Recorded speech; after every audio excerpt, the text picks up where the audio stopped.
Push me over the edges. Push me over the edges.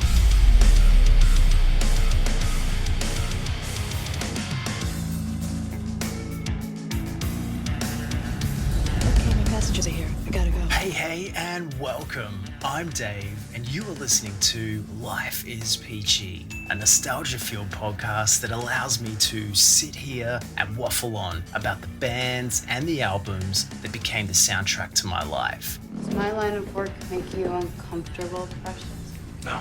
Growing up in the 90s, the early 2000s, and while we're at it, sharing a few memories from Her Name Is Murder Productions.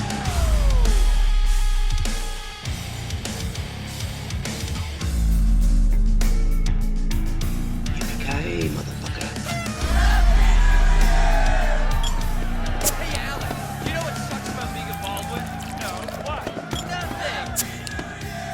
Nothing. Lips, happy new year to you all. Welcome to the party, pal. Here we are in 2024, still united through the power and beauty of music and sharing stories. And if you've been with me on this journey for some time, I just want to take this moment to say thank you. I'm so happy to be here with you all once again, celebrating life and music right now, in this moment, and the year to come. Season 4, baby.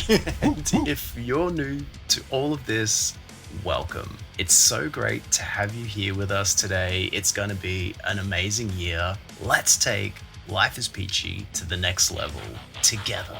I can't do this without you, and well, I don't want to. And this is so exciting because we are here, of course, to deep dive and celebrate an iconic album released by a band many would proudly call Australian music royalty, and rightfully so. Not only is this the first episode of season 4, but it's just one that hits home. It all begins here.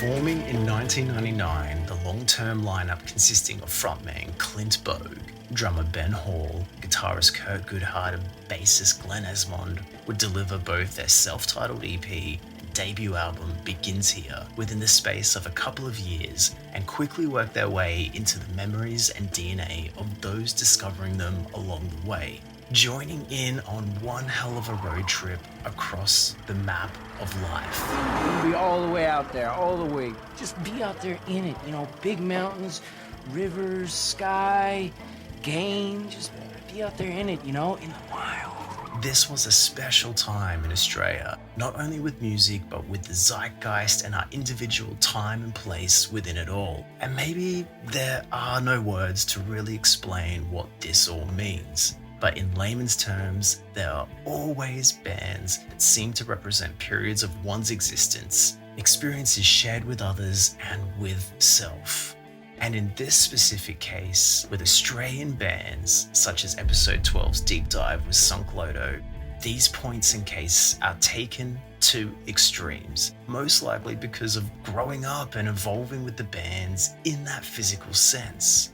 Being from the same city, going to the shows, seeing the rise and connection all in real time with your own senses. You can check out some more classic era Australian-based episodes via the link in the episode description. Episode 18 with Jason Singh of Taxi Ride, Episode 20 with Joey Biro of Super Heist, and modern era episodes with members of Red Hook, Alpha Wolf, and Ocean Grove. Being there in person, in a collective, naturally creates some sort of bond, a relationship, if you like. One that may or may not be deeper than others, but the fact is, it's damn profound and something that lives under your skin and stays with you always because you were there and moved in its actual presence. There's such an intrinsic connection and bond between the Butteffly Effect and their fans. And a lot of that manifests from that nostalgia. And from here, that electricity, of course, may ebb and flow over the years, but it's forever something you crave.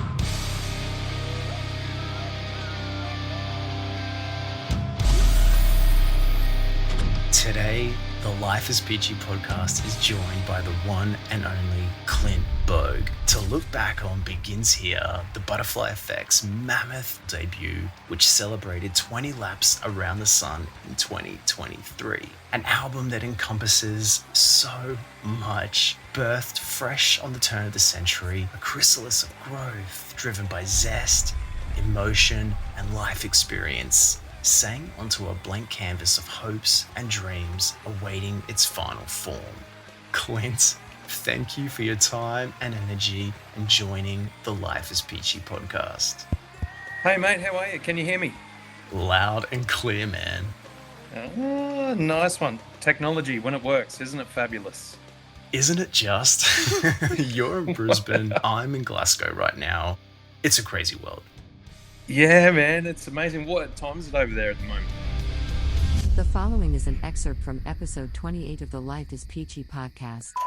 Just quickly, a funny moment that comes to mind was recently recording an interview for a classic Australian album which turned 20 this year with the singer of that amazing band. I was staying at a hostel in Glasgow, soon to join Will Haven in the UK on tour, and with the time difference between Scotland and Brisbane, the interview was taking place at 2 a.m. my time.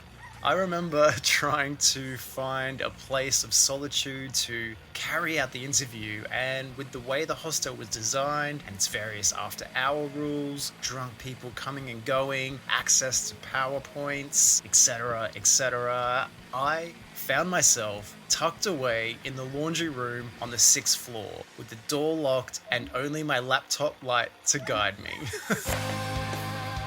Right now it's 1 a.m. Holy shit. So yeah, I mean, at least you know I'm a fan. Man, thank you.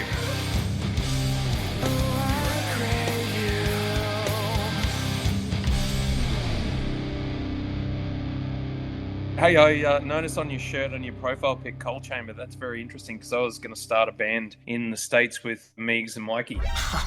No way, what? Yeah, we were starting a band and one of the later bass players from Static X. But as we were sort of getting into the songs and doing demos, my then wife decided to text me and say she didn't want to be married to me anymore. And Oh, man. Sweetheart, be reasonable.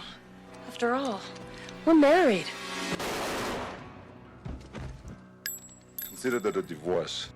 yeah, dude, it was a fucking crazy. I was driving down Sunset Boulevard like a fucking cliche. I get this text message just saying, hey, I'm out. And I was like, what the fuck? So then I had to hurriedly come home, and that kind of derailed the band. And I can only think of what might have been. I think it would have been pretty good.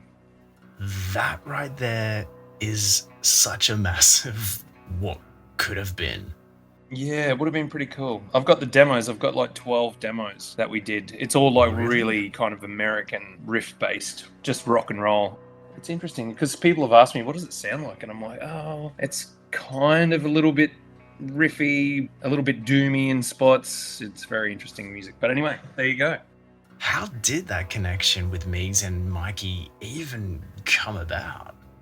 So the Aussie guy that was the bass player for Static X in the later days, he knew my manager, my then personal manager, and he just reached out and said, hey man, if you know of any singers that might want a job and want to have a look at some demos. So he called me straight away and just said, hey man, you got to get on this. And I was like, yeah, sweet. So that was the connection. So Andy was over there. He knew Meigs and Mikey through Static X and all that sort of stuff and became friends. They just gave me a call and I was like, dude, I'd love to. So I jumped on a plane almost immediately and went to the States, and we smashed out 12 demos like really quick, and it was getting some love too. There was a few interested parties floating around at the time, which was really cool, but obviously having to come home and sort through the proceedings that follow marriage breakdown, that was not fun. So it's just I couldn't go back and be trying to sort shit out over here. So it kind of fell apart, and Meigs went and joined Gemini Syndrome, and then Mikey said he was out. He didn't want to do music anymore. And then and then all of a sudden I see them pop up at Sick New World and I'm like, what's going on, guys? And now they're coming out with Mudvayne to Australia. Remember, Sally, when I promised to kill you last? That's right, Major. You did. I lied.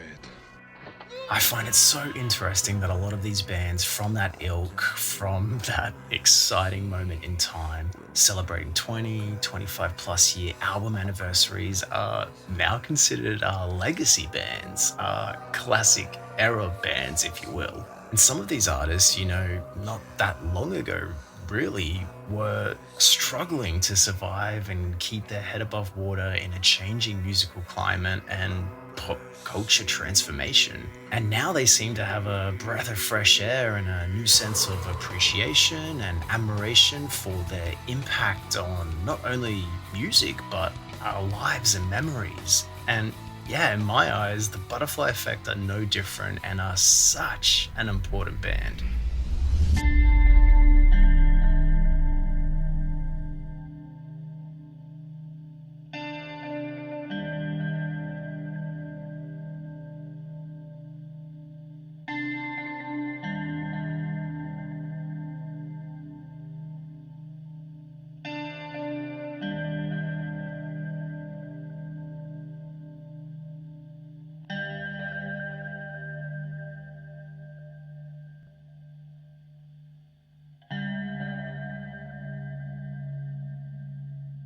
When you hear the sentence, begins here, 20th anniversary, what's the first thing that comes to mind, and how's that concept resonate with you at this point in time in your life?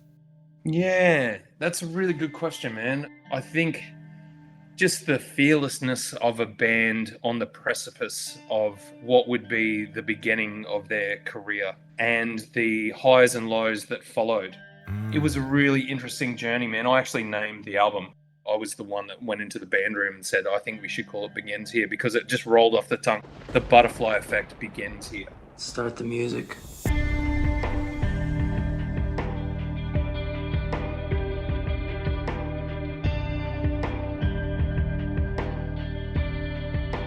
I really wanted to make a mark and put a stamp on the music industry, especially in Australia. At the time, it was perfectly poised for our style of music, which was, to me, a beautiful blend between progressive music and probably what I would call alternate hard rock. With little smatterings of just tickling, I wouldn't say metal, but it was certainly what we coined the phrase distorted emotive, which is something that we pushed for. It was like big riffs, big rhythms, and big vocals, and really dark lyrics. And the darkness which we created on Begins Here in the recording process, which is really interesting because we recorded at our manager's studio, Modern Music, in Wollongabba. And before that, he'd just done sort of demos for bands and not really anything of significant note. And I think the magic happened. And it's one of those things you hear bands talk about all the time. It just sort of happened. We didn't mean to do it. But there's something that I talk about. It's between the frequencies. It's what I call musical glue. And it's the negative space in between the frequencies and the wave files and how they look. There's something in there that just really made that music transportive. So when every time someone says Begins Here 20th anniversary, I immediately time travel back to that moment. None of us knew what we were doing. I think we were all just sort of flying blind. We were creating these songs, but we knew the energy, we knew the purpose, we knew the drive, and that's what gave us the vehicle to go forward in that progression. Time gives legitimacy to its existence. Time is the only true unit of measure. It's a time capsule. It's a time machine for me. So every time I hear that sentence, I suddenly feel old, but I'm extremely proud of what we did. So it's a great moment. Wow. Okay, so there's a lot of amazing stuff to go over just from that response alone. A lot of stuff I am excited to rack your brains about. So let's start with the term used to coin the sound, distortive emotive. The following music is from the Butteffly Effect's 2001 self-titled EP.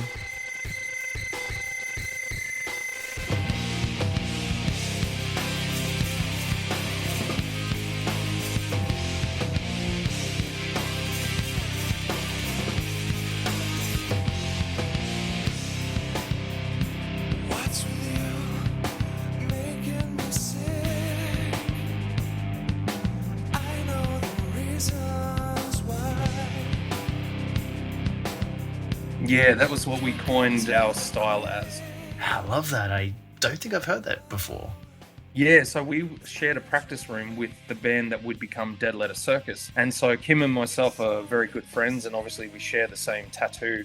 He's got the 3 blue lines on his left arm, I'm on the right, and it was a significant tattoo in the fact that it sort of symbolized balance, like between us. And because we really bounced off each other back in the day. And we came up with that phrase to describe our music because people kept asking us in interviews, you know, what would you call your sound? How would you say to someone that never heard you before? And we didn't want to say progressive, we didn't want to say metal, we didn't want to say altered hard rock, because we didn't feel that it typified the style of music and the significance of what we were doing in our sound. So then we came up with distorted emotive. That really felt right. See, Mr. Gibbs, most people never have to face the fact that at the right time and the right place, they're capable of anything. Here's the trip. Yeah, you think too much. I know the reasons why. It never really took off in a great way, but whenever someone asks us, I think, you know, that's what I come back to. And to actually come up with your own sound. Everyone loves to pigeonhole, and I think that's something that happens like humans do instinctively. It's like, well, what does it look like? What does it sound like? What does it feel like? Lauren, I want to know you. What does that mean? Know me. Know me. Nobody knows anyone else, ever. You will never, ever know me. So it actually tethers people to a more significant sensation through the musical sphere. And that's what I love about coining that phrase. I think it really says what we're about. And it also conjures a visual when you say distorted emotive. To me, I just see like really crazy sound waves flying all over the place. And Yeah, cool.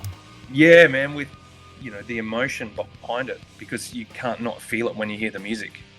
And if we're talking about emotion, geez, when we look at your music, your vocal, that was felt, that resonated. Where did that connection with your voice birth from? If you look back on the early years of your life, when did you really start paying attention to your voice or vocalists, and how did that process all begin?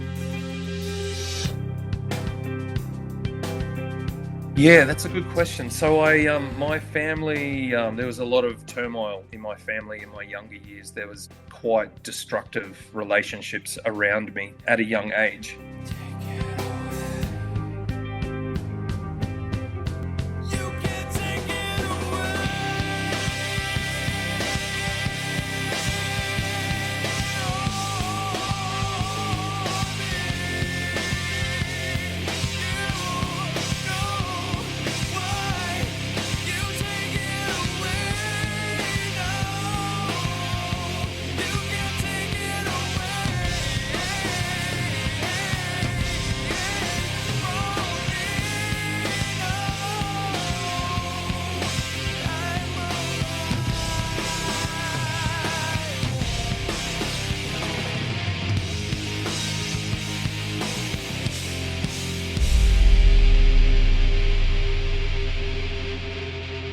Not understanding or being able to have a frame of reference to those emotions of what was happening around me really set the seed of what would later become the lyrics for Begins Here. So I found my voice early. When I was 5 years old, my parents moved to a small mining town in North Queensland called Moranbah. It's a coal mining town about 200 kilometres inland from Mackay.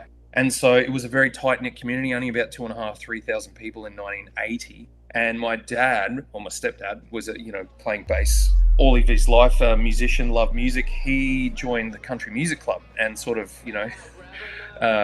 bundled us all into the car and drove us out there. And my parents lost me, quote unquote. And I ended up on stage with the guy playing songs by himself, a solo guy by the name of Ross. And anyway, he said, "We've got a little boy here. He's lost. He's wearing a blue t-shirt and white shorts," or whatever the case. "If you've lost him, please come and get him. But first he wants to sing a song." And I sang "Shut Up Your Face." I think I sang the chorus over and over again.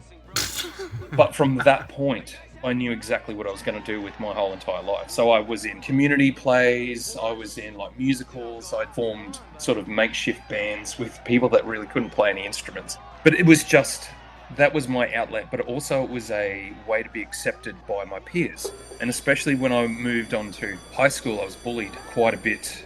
Just, awkward teen, not really sure who he was, kind of a bit too loud at times, just one of those kids, and you're an easy target for others. And so I don't hold anything against them per se. It's just kids being kids. Although, moving forward, it's nice we're being more mindful of mental health, especially in adolescence. The worst part is the way he picks on Marty. He treats him like a dog or a slave or something. Pisses me off so bad I can't stand it. So what are you gonna do, Lisa? I'm gonna kill him. But moving on from that, music was always the vehicle to be accepted, first and foremost. It was a way to express what I couldn't express to those around me that I really needed to talk to. Yes. It was literally my savior. It was the catalyst to stay alive, more or less, you know what I mean? And not go down a super dark road. And also it was a great way to meet girls, I'll be honest. Like any sort of, late teen, early 20s guy. Yes, it was a good way to meet people. But moving on from there... You're talking to me all wrong. It's the wrong tone.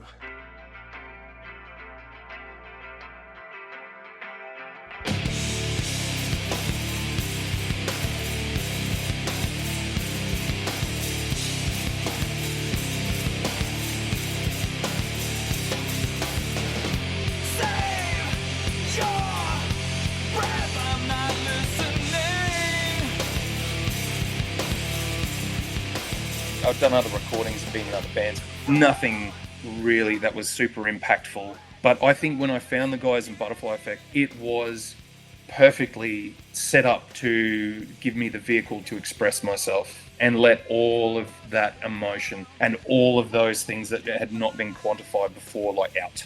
And the music was right. The sound was amazing. There was turmoil within the band from early on. There was a lot of push and pull, a lot of different energy flow. And so that just exacerbated all of that amazing pent-up energy. And really, that's what it was. So releasing it through begins here. Like those lyrics, some of those lyrics are very dark. And they take me to a certain place in time in my life. It's cathartic.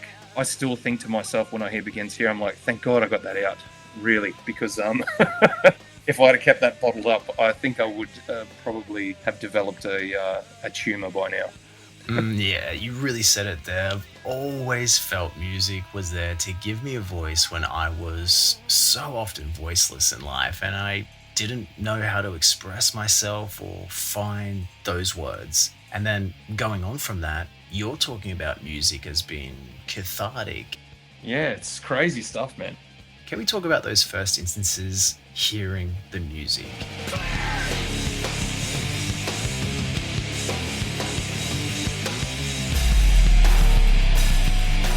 You mentioned the music of the Butteffly Effect as being that vessel for you to talk out and release.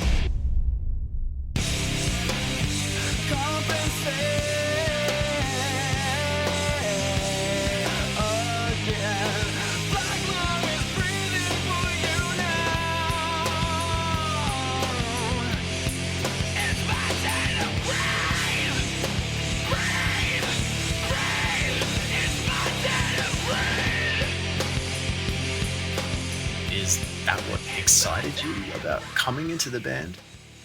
Oh, absolutely. Yeah, 100%.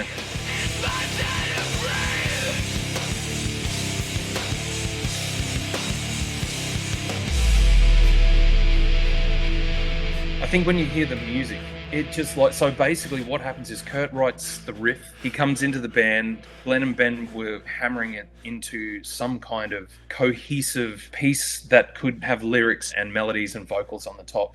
And then I'd come in and streamline it.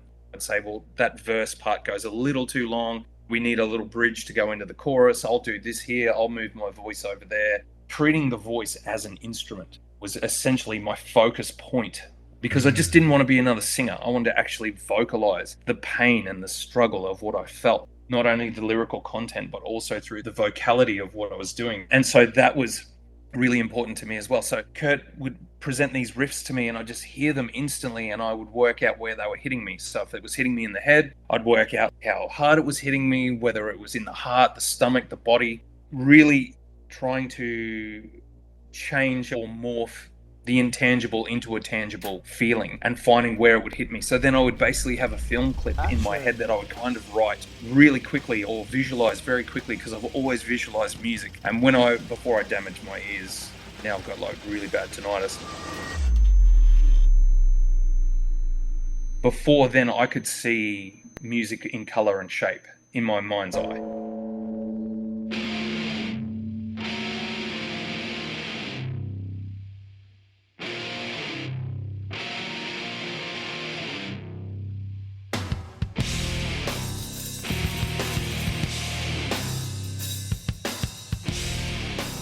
It would be quite visceral, actually, and it would really transport me. So I would basically try to translate and, if you like, be the conduit between what was happening intangibly from sound waves and translate it into a vocal and a lyric. And so when you start doing that, it's transformative. You become this translator, essentially, this conduit, this middle piece from what was happening musically to what was going out the other side and telling the story. And Kurt would say to me, man, I didn't know I wanted to say that until you said it.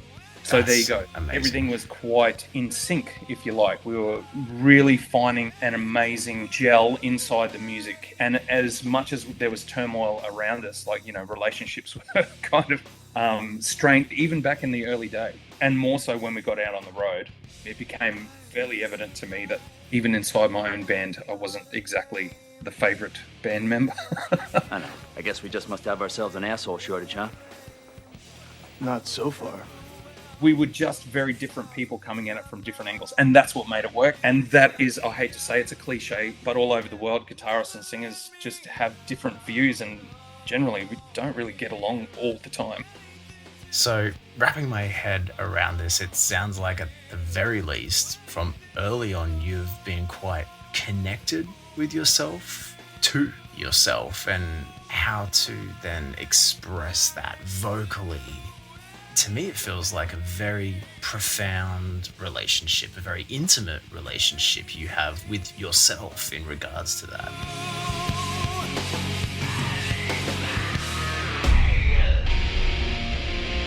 Oh, well, what are you gonna do? Life's a bitch and then you die, right? Sometimes. Sometimes life's a bitch and then you keep living.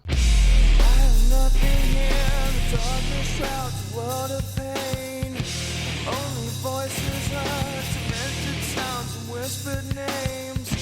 I remember.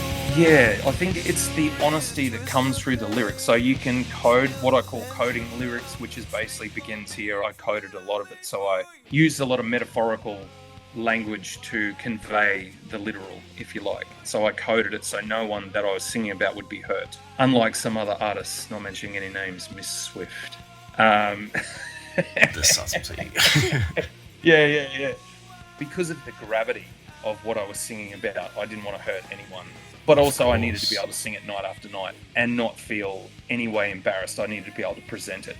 But therein lies the rub, so to speak. You write these very deep, very dark songs and you've got to go and perform them night after night. So it's essentially you're reliving over and over and over again what gave you great pain. You broke all our hearts. But when you code it properly and you use more metaphor, it frees you up. It suddenly morphs into something else because you've used it as therapy, as you said, and we've used it as a cathartic outpouring, and then it suddenly morphs and changes. So something that was quite dark and brutal, or something that happened to you, you will find peace in it, you will find the light, it will morph, and then it will become something else because evolution is what happens to us. The only constant is change. And that's the beauty of music. Beauty, to me, it has a feminine quality. It's water, it's liquid, it changes constantly, it evolves. And that's why people fall on and off the train with bands. You know what I mean? People that loved us for Begins here, kind of thought Imago was okay, didn't really like Final Conversation, are gone by the time we get to 4. Because you've grown, you've evolved, your music styling's changed, your ears changed, your taste buds changed. You have none of the same cells that you had when we released that album. So it's not uncommon for people to fall out of love with a band. And also for musicians, we're evolving as well, but we don't want to have the same quote unquote conversation in terms of songwriting.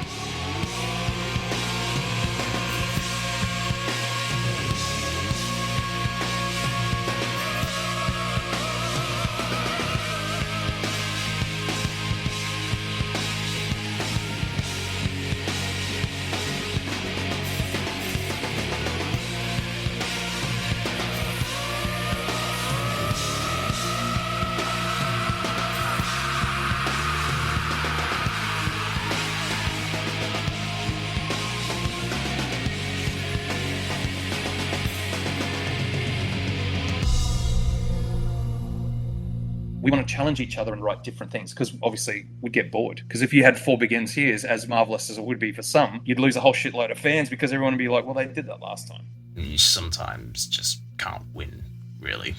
I mean, we're all using the same 12 chords that happen. You know what I mean? Mm. Sorry, I went way off the track there, dude. Sorry, I was waxing. Wax on, wax off.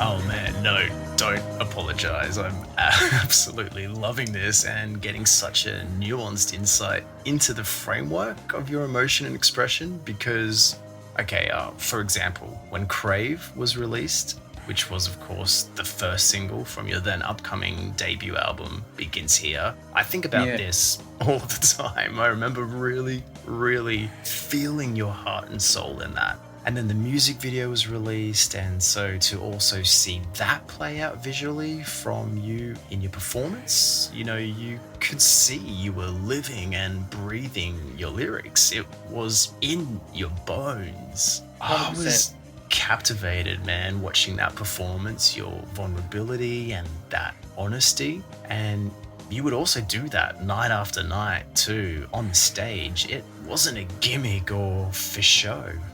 Yeah. And yeah, this song just always resonated with me. And my girlfriend at the time, because I would often put the Butteffly Effect on at a house party or when I had people over, I would sing along to this song and completely be in my zone, just always feeling it. And one time she was like, "Who is this song about? Why do you feel it so much?" And I'm like, "What are you talking about?" And she would get threatened and angry because she thought this was my song about my hurt and my craving for someone I no longer had. And the thing about all of this is Crave didn't per se connect with me because I was actually feeling the song's specific narrative or emotions, but because I was feeling you. And that's been something that has literally stayed with me since first hearing that song at the end of 2002. Whenever I hear it or watch that music video, I'm back there. Yeah, I love it. Not even back there, I'm just there, present. Yeah, man, I feel you, man. I think the best songs are, well, for me anyway, they're transported. They're a place, it's a safe space. It can move you forwards and backwards in time. The emotion that you feel when you hear that song, you know, when it hits. Wanting people to listen, you can't just tap them on the shoulder anymore. You have to hit them with a sledgehammer. And then you'll notice you've got their strict attention.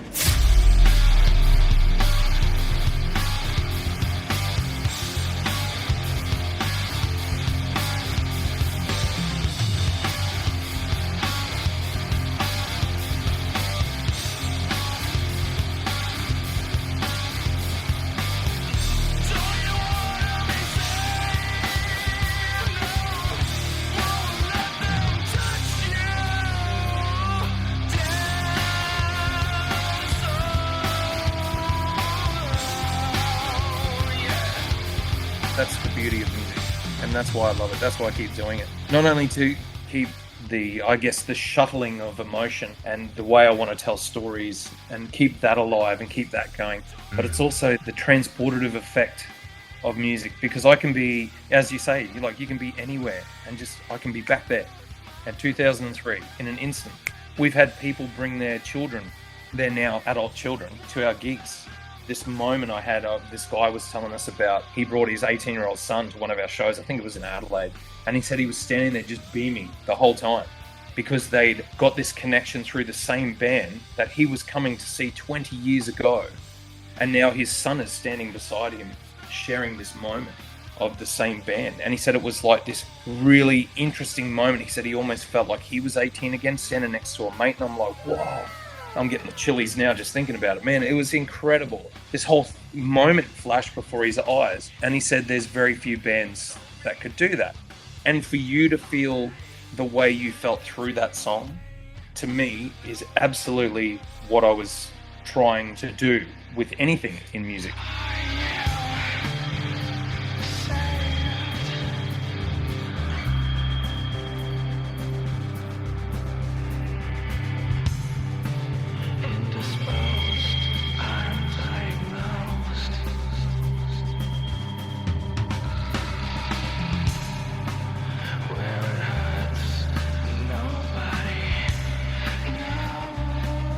kind of band ethos was, as corny as it sounds, but if we can affect one person and they in turn affect one person and it changes down the line and morphs and they affect more people, that was the whole reason for the band's name, the Butteffly Effect.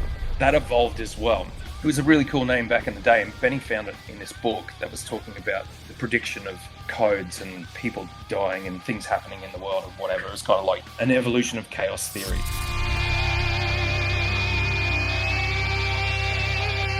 Here we go. You know, after enough chaos, there's pattern emerges, and how they were predicting future events through mathematical equations using this chaos theory. Anyway, it was very cool. And it also predicted like the assassination of some foreign politician. And that was that was great. Was it some foreign politician?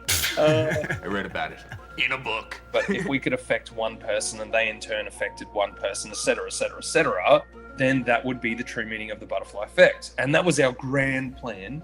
And I think, you know, we've got fans all over the world, which is amazing for a heavy band from Australia.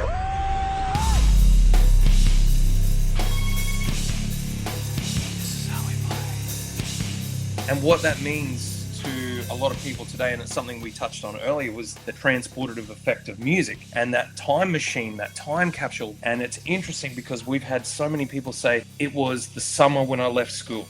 Oh, was yes. Schoolies and onwards. We played it back to front. It's really simple. We just got to make an agreement, a pact. That was exactly it for me, man. Yeah, me and my mates.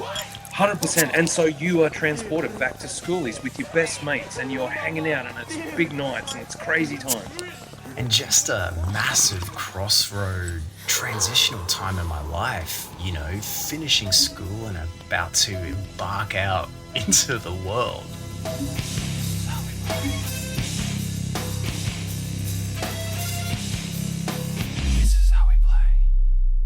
Around 2003, or for me, 95 to about 2005, there was an absolute plethora of music that was released. That changed my life, that I was heavily influenced by, that I loved dearly, you know, probably actually back from like 1990, early 90s. And to be sort of put in that same basket with all those people is a huge compliment. And I'm just so respectful and humbled by it. It's amazing. So, yeah, Time Machine. I love it. Oh, that damn time machine. Get on with the ceremony.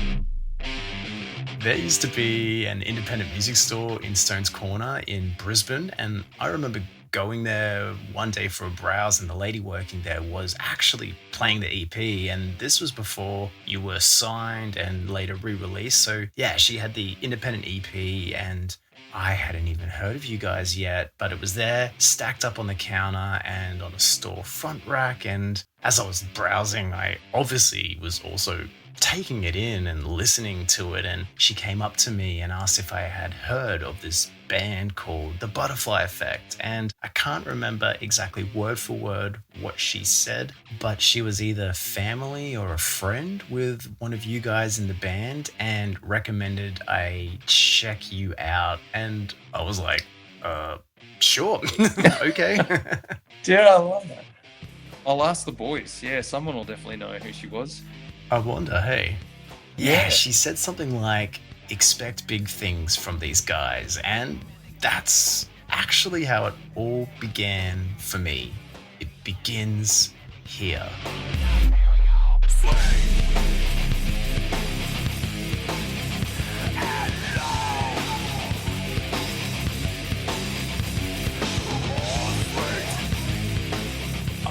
That, man, because that's so serendipitous, isn't it? It's just those moments in time.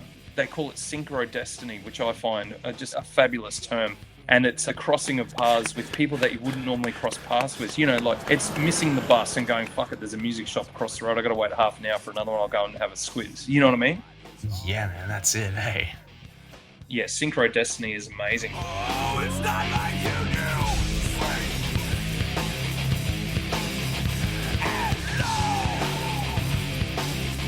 Well, Well, I mean, if we just even put that small period of time under the microscope, those couple of years, between the release of your self-titled EP and the anticipation leading up to the release of Begins Here, yes, it was such an exciting time on a local and a national level because there was just so much live music, and I remember seeing you guys perform so many times in and around Brisbane. The fact that you recorded at Wollongabba blows my mind. The Gabba, mate. But no matter what show, there was this mystique and anticipation around the Butteffly Effect that just grew with every show I attended once the EP was released at the end of 2001. And this just continued tenfold leading up to and beyond the release of Begins Here. I mean, even your cage microphone placed on a towel, front and center on stage before the lights dim, set such a specific certain energy, a certain presence across the audience for what was to come. Staring me right in the eyes, that right there represented a visual that encompassed these feelings we've been talking about. As a prop, as a tool, that microphone symbolized that we were about to experience something special and experience it together because that aura was floating through the crowd. We were all in it. We were all about to endure a performance. And that's what every single Butteffly Effect show felt like for me back then. And that microphone represented that. It was your speaker box to us in conveying your narrative and emotion. And every show was an experience, man, because of that. Yeah, man, absolutely. I think that's one thing that we really wanted to achieve with our live shows was to be a live band. Because we'd gone and seen a few bands, not mentioning any names, that just stood there and like shoegazers. We were like, man, you're playing this heavier music and some of the lyrics have got this really intense and important content and you're standing there doing nothing.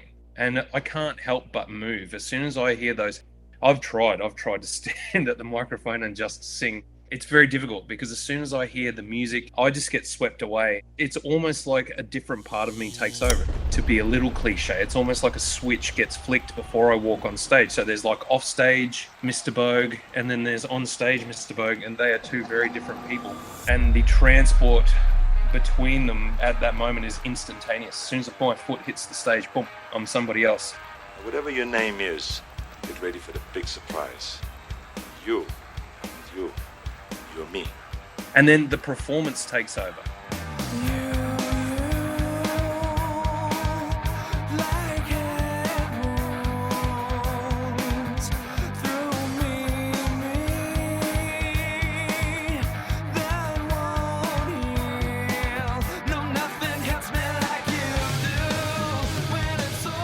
And so I use my body as an instrument as well. I'm moving to the way I feel the music and also the way I see color, shape, and music because it's all moving at the same time. It's all instantaneous, it's cohesive.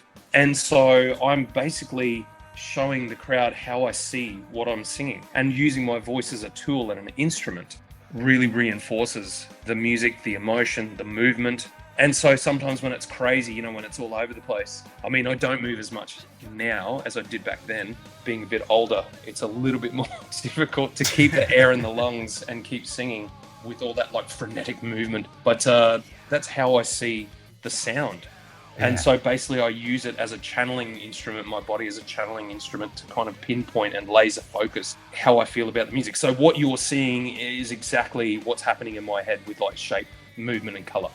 Right, and earlier you were talking about coding on the songs in a way that would allow you to perform like this and do this night after night, but surely after all the things you're talking about, there must have been some sort of repercussion and toll to pay, whether that being physical or mental. What was the reality of that for you when the curtains closed and the show was over?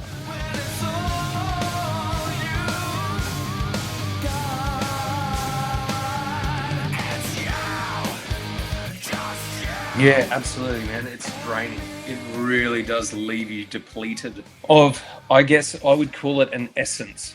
Like, you leave some on the stage, you leave some with the people. It's amazing. Like, you're sharing, it's an energy exchange.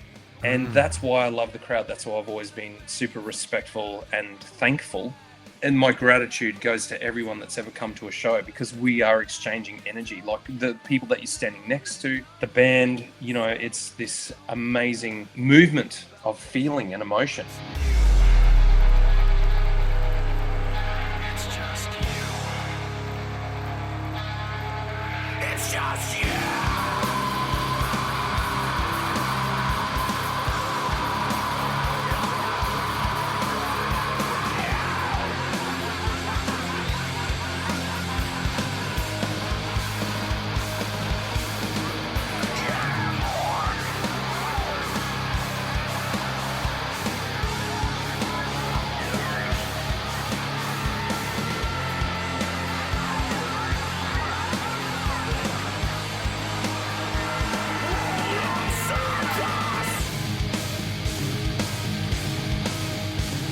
And that's why I've often said to people, especially like, you know, bouncers and people that manage venues, they say, man, the heavier crowds, the metal crowds, they're always really polite. They look after each other. There's usually no trouble on any of those sort of gigs. So it's interesting because we always got lumped with heavier music, metal, thrash, you know, like the real heavy stuff, always got lumped in with bad people and demon worship and all this sort of bullshit. And I just sat there going, it's totally the opposite, you know? And it's interesting, man, like when you're exchanging energy with people, you get a sense of who they are. You get a feeling for it. It's amazing. And that's why turning up night after night is so important. But also when you've exchanged energy, you walk backstage and it's like you look around the room, nobody's talking, no one's really doing anything. Everyone's just sitting there blank stares at the wall. And that's the way it should be though, for us. Because you've given everything? 100%. And getting back to the microphone, when we started, I always used just a 58. And I had this idea about setting myself apart from other singers. I know people were using like bird cages, but I just thought, what an interesting look to have this very old microphone and be in the now. And so the 55, they're called. It's by Shaw, and it's well, now they've moved on to like a classic 55, and that's the one I'm using, the same one as James Hetfield, but I use mine in silver and blue to signify the Begins Here colours. It's all been quite orchestrated from my behalf. There's a lot that goes into it. Like, I've really put things under the microscope and let my brain stretch out there as an artist. But yeah, the whole thing with that microphone and holding it upside down, it kind of felt like a grenade to me.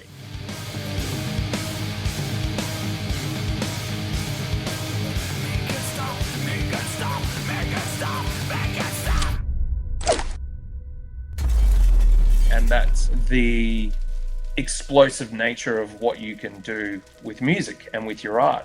And this is something that really, in that conveyance of music and that energy exchange, I think there was no greater compliment I've ever received than a young girl that wrote to us. This is back in the day of MySpace when we had like a dodgy email up. And she said that she was considering suicide, and she was like, I'm just going to listen to my favorite album one more time and put on Begins Here.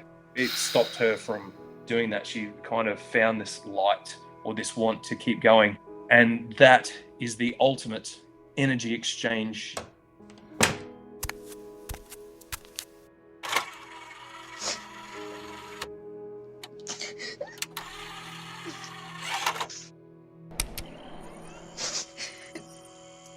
Push me over the edges. Push me over the edges.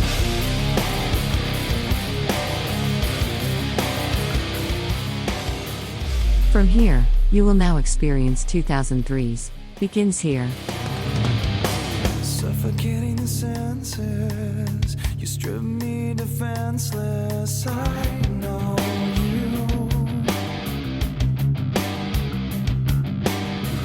Images reflected, I'm raped and molested, touched by you.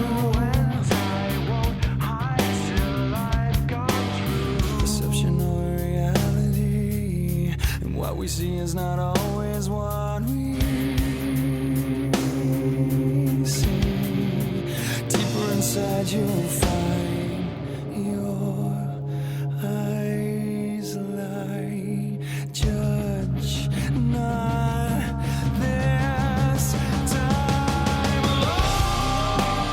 I said, we have spent so many times together via proxy through the sound waves. And she goes, I feel like I know you. And I said, you do. You know, maybe not this guy out here, but the person singing is for you. I said, there's no other person that I was singing to but you. And that's for all of you, for everybody. In that moment, we are totally alone and going to a place that's uber private, that only you know where that reach. But do you know what I mean? That's profound. Oh, man. That is incredibly profound. And when you look at it like that and you layer it and you go down to the sub-level of your being, and I was there with you, and I was singing the lyrics, coded or no, that you deciphered into your own story, that is fucking profound is the only word I can think of right now. Because I don't know any other word bigger than that. It's like, man, you expand to infinity and nothingness at exactly the same time. That's what it does. That's what happens to you. That's why it's so profound. Fuck me, man. That's just crazy shit. Chills. Goosebumps, man. Right?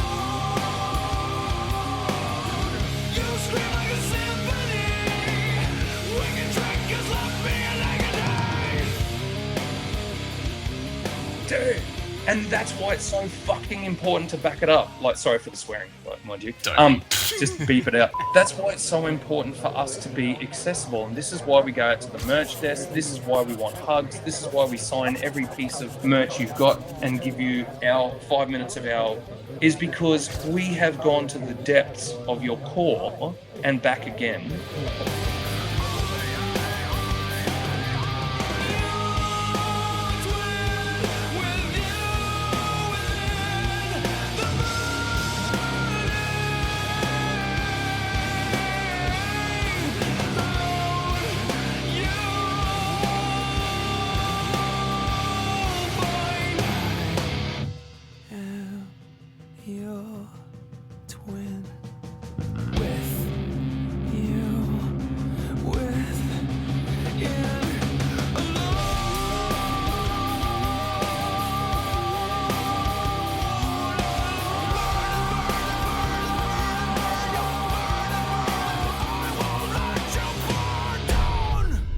It's like looking in a mirror, only not.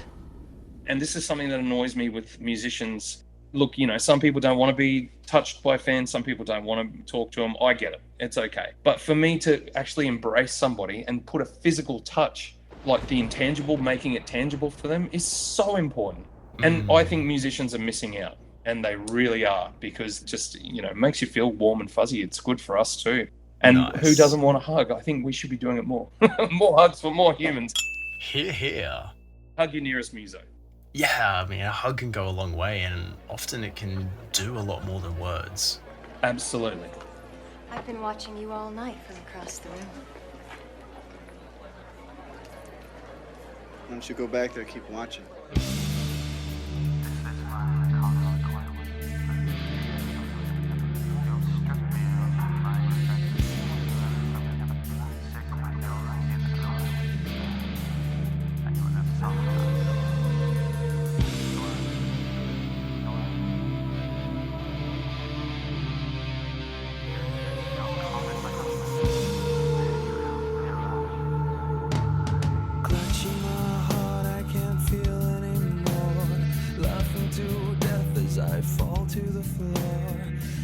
We're talking so much about the emotional, dare I even say, spiritual side of making music. How does that work on the flip side to that? Signing on the dotted line with a major label and then dealing with and navigating through the business side of a band and making music when you're essentially a creator and wanting to emote your truth and your music.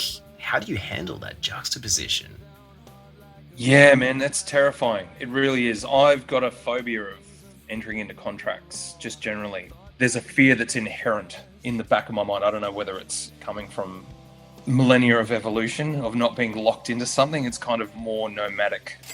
For me, it's terrifying. Other people don't even blink. Okay, well, we'll take these home, run through them with a fine-tooth comb, cross the T's and dot the lowercase j's. We made sure that we had ultimate control. We didn't sign anything that would give anyone else control of our music. Even the record company came to us, and this is, I think, the only change we ever made. So it was in Crave, funnily enough, and the original recording had an extended middle section before the wails, which is kind of like a whale as in the swimming whale, but whales as in, screaming in anguish. I love that part. So that's kind of like that middle section, because people said, like, what is that? What is that meant to be? And I said, it's the whales. Both meanings to the word, both spellings. But anyway, there was a whole other middle section, and they wanted us to cut it out because they really wanted to get our songs down to like the golden duration of 3 minutes and 30 seconds, which is ridiculous. There's never enough time. And today I'm seeing kids that can't even get through like the opening riff of some songs. It's bizarre to me, because I was listening to 12-minute epics from like Rush, 12, 13-minute songs from Pink Floyd. No problem. And engrossed the whole time going, wow, this is crazy. And being straight when I was listening to it, which is really cool. Their early work was a little too new wave for my taste. But when Sports came out in '83, I think they really came into their own, commercially and artistically. Is this my consequence?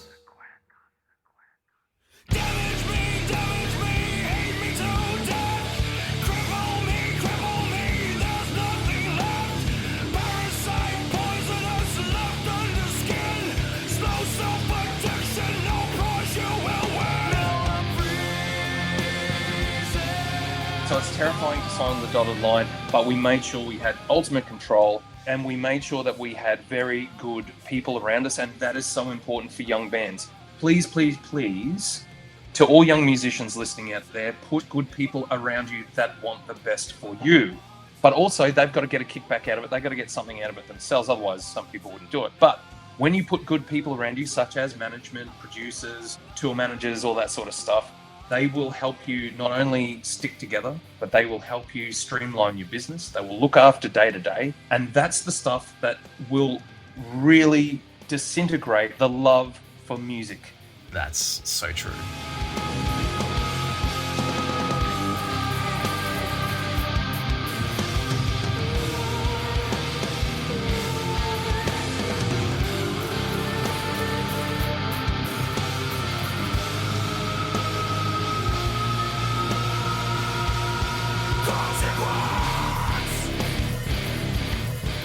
Doing all that business stuff, because that's not usually where musicians exist.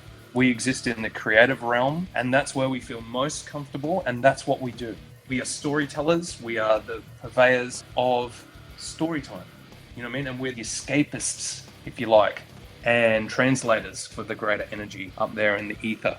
So it's extremely important to have good people around you. It's extremely important to have creative control. It's extremely important to keep pushing forward. And I've told so many bands this, while you're writing, don't just write one album, write two, but record one and keep the other one in reserve. And then that way, you've got to follow up pretty quick.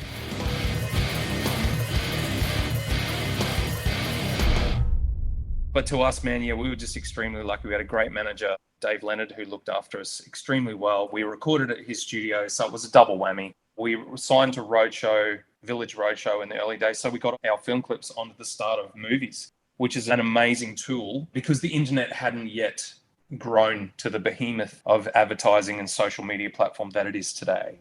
In the computer, it's so simple.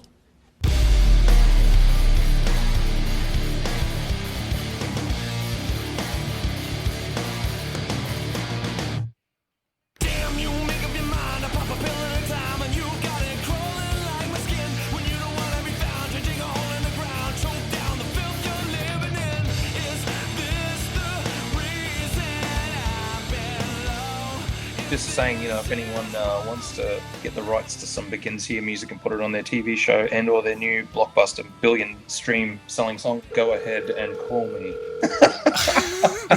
That's what we were saying actually the other day, man. We were saying, wouldn't it be cool if like some really cool TV show used one of our songs? Because that's how everyone's making big money these days. And I'm like, yeah, finally recognised. Actually, we'd just like to get a nod from our, country's music industry. That would be nice. Oh, man. Yeah, that's it. Hey, I'll definitely straight up call it for what it is, and all Butteffly Effetc fans will stand behind this. When it comes down to it, you guys are Australian music royalty. Full stop. Thank you. Dude, we've been around for a while. Yeah, it's not essential, but it's nice to be recognised. It really is. But I always hark back to it's the fans that are the most important thing in music and to all of us, because without them, we wouldn't be here. We'd just be an empty sound shell, so to speak. And that's another reason, kind of going full circle back to what I was saying earlier about musicians that don't give their time to the fans. I find it really odd because these people have made you and shared so much of their emotion and time with you. Give me 1 second to breathe.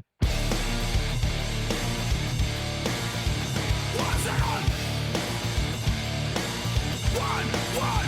1 second. So look, we were really lucky, and I think a lot of bands do say that. They were very lucky, we were very fortunate, and a lot of bands out there are doing it extremely tough, and there are no roadmaps or instruction manuals on how to do it. But what I would say is that usually your music will speak for you.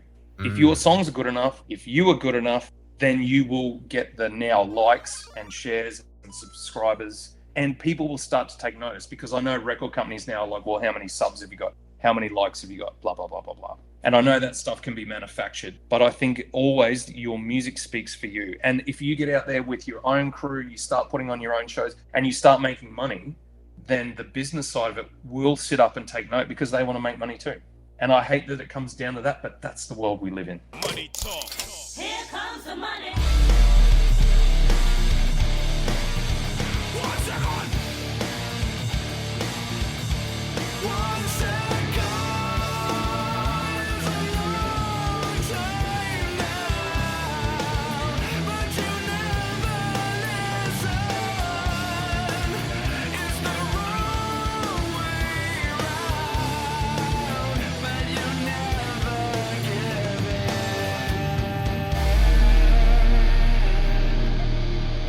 I usually find that most of the time, if I ever have stress in my life or I'm just stressed in general, it usually comes down to finances, or it's a root stemming from something to do with that, and you just want to create.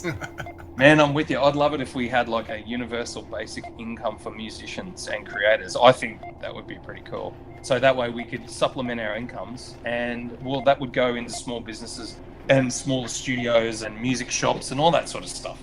It would be a knock-on effect, which I think would be really cool. So anyway, me, Clint for PM of the world, thank you very much. Vote one. Well, you have my vote, man. Thanks, buddy. Yeah, I appreciate that.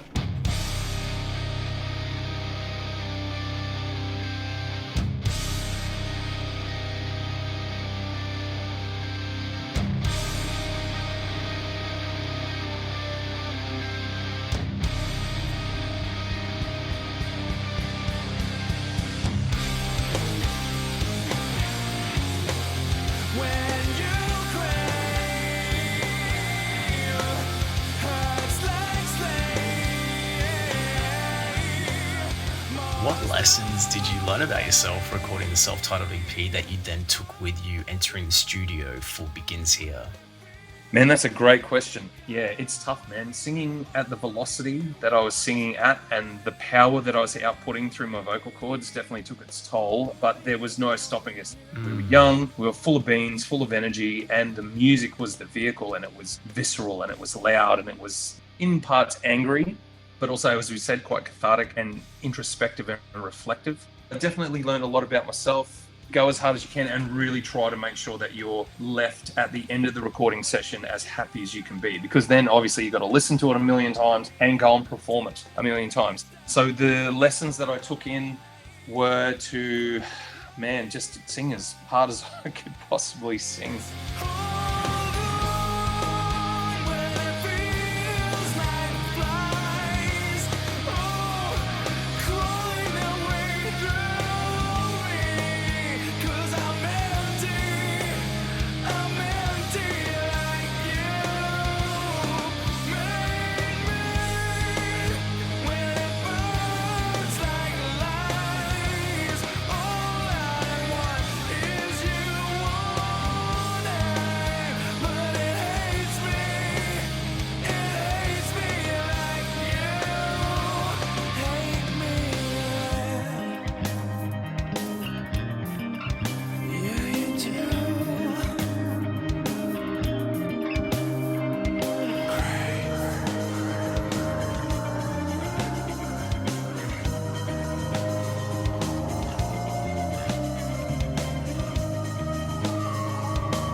Because I think I listened back to the EP and I was like, I didn't really, the sound was a little bit, how you going? I love the songs. I still listen to The Cell, Take It Away. I still love those songs. Even the other songs that we did. Pure.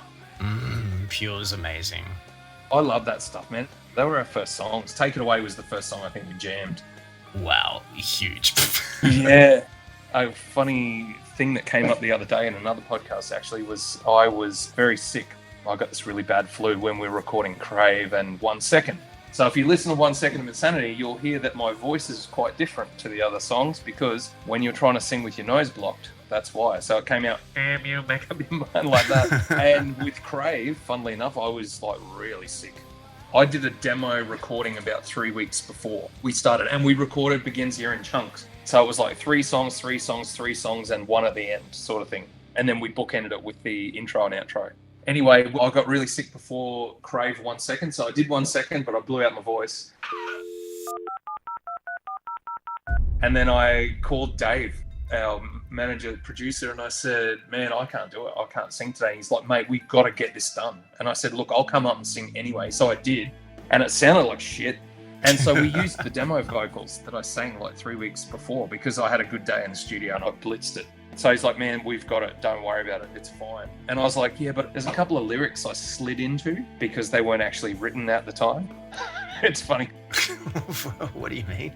Because people have said, hey, man, what are you actually saying there? Is it one time or won't die? And I said, whatever you want it to be, really. It was funny. And then so I had to write the lyrics, obviously, for it to be reviewed.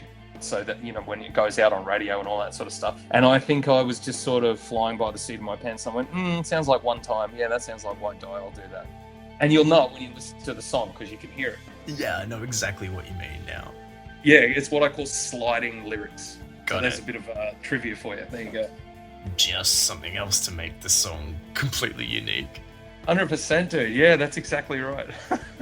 On the topic of vocals, here's something I've actually always hoped to have asked you. If we look at a song like the EP's opener, Black Lung, at the end of that track, you're screaming over and over the sentence, "It's my time to breathe." It's my time to breathe. It's my time to breathe. And I love this part so much. Yeah, it just blew me away upon first listen. I said, God damn, what a rush. And from there, obviously, there are sprinkles of those scream vocals, more so some screamed words here and there on the EP, and of course, the use of yelling vocals on Begins Here. But in terms of like a chunk of vocals delivered like that on Black Lung, you never really did that again or revisited that style. And so, yeah, I was just curious, was that A, because that would just be too much on your voice live and over time, or B, you just didn't really need to channel that type of emotion and delivery anymore? Man, that's a great question. You know what? I haven't really thought about that in those terms, but I will say that when we went to Europe on the Begins Here tour, Curdy had started writing what would be Imago, and we had some riffs floating around and bits and pieces.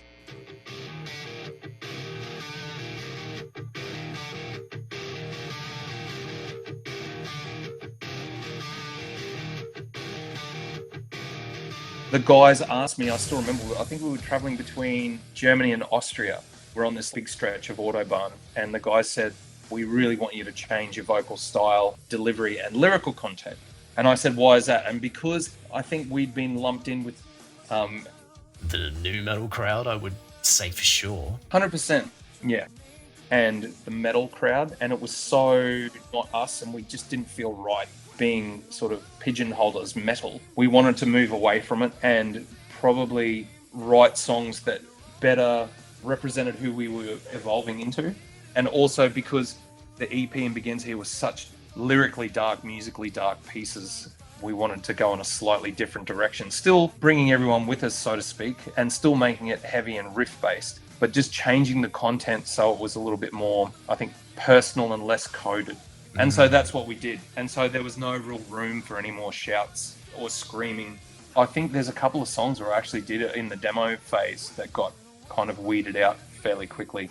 Yeah, I think one of the last official tracks, it prominently appears on is that standalone single in between Begins Here and Imago, Phoenix. So that to me actually represents the finality of that transition you're talking about. And that was a call by Kurt and Ben, straight up. And of course I sort of went with it and went, you know, if you guys want to go in that direction, if it doesn't sit well on the songs, then I'm okay with it. And that's when the songs became less coded. So EP Begins Here was all about me and the coding of it. Imago became about me and someone else, like a binary sort of phase, except there's always a song about my death on each album. People have said, oh, really? It's like, try and find it. See if you can pick out which one it is. Doc, I'll get all sleep I need when I'm dead. Thanks for the dance.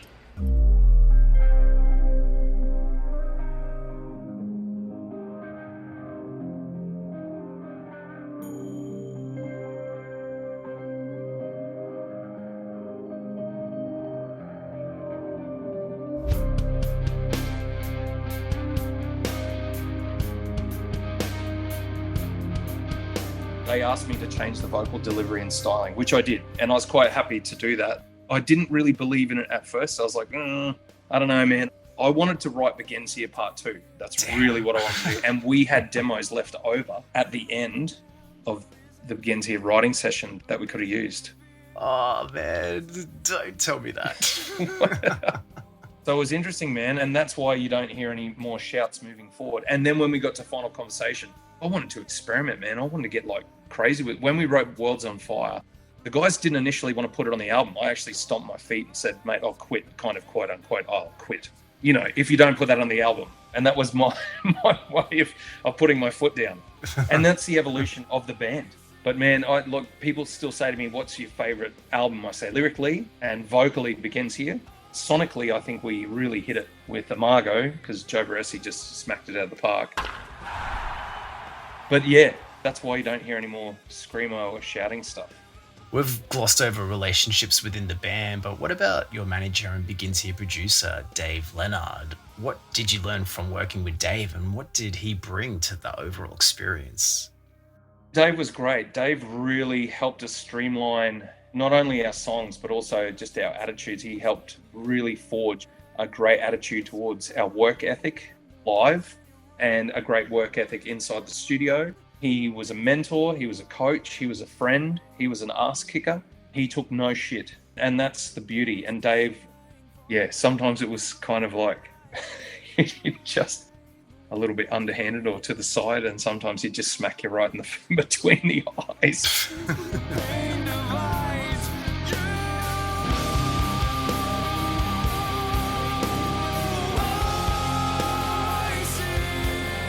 But it was what a band like us needed, because our relationships were strained within the band unit from pretty much the get-go. Because I don't think the guys really liked me that much personally, but knew that I brought what I brought to the vocal styling of the band and the lyrical content. And so my place was assured in that sphere, but not really in a personal sense. And I think I was probably trying to find myself as well, man. So I guess I wasn't exactly the star band member.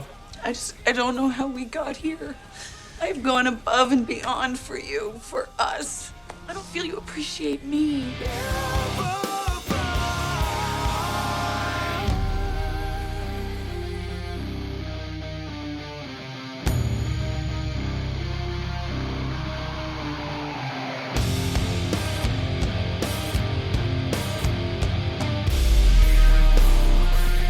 But on the flip side, I don't think they were either. We just didn't get along. But Dave focused that energy and helped us pinpoint that into a better way to move forward. And obviously he helped broker the deal with Roadshow. He was a great manager. He kept our day-to-day running and didn't really get his due, I think, through any critical acclaim / monetary avenues. He did make a little bit, but not as much as he was worth, that's for sure. So, you know, my hat goes off to Dave. He really helped us. Nice. And it kept the band together. Wow, so an extremely pivotal role, almost, you know, that fifth member. Oh, 100%. He was the fifth member. He was the absolute fifth Beatle, in our sphere anyway. So without him, I shudder to think what would have happened.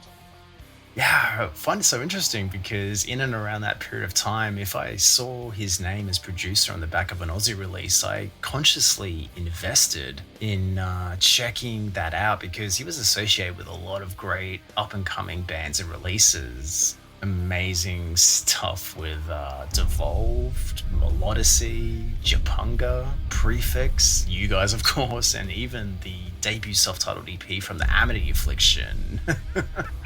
Yes, the one where Joel Birch sounds like a dying bird.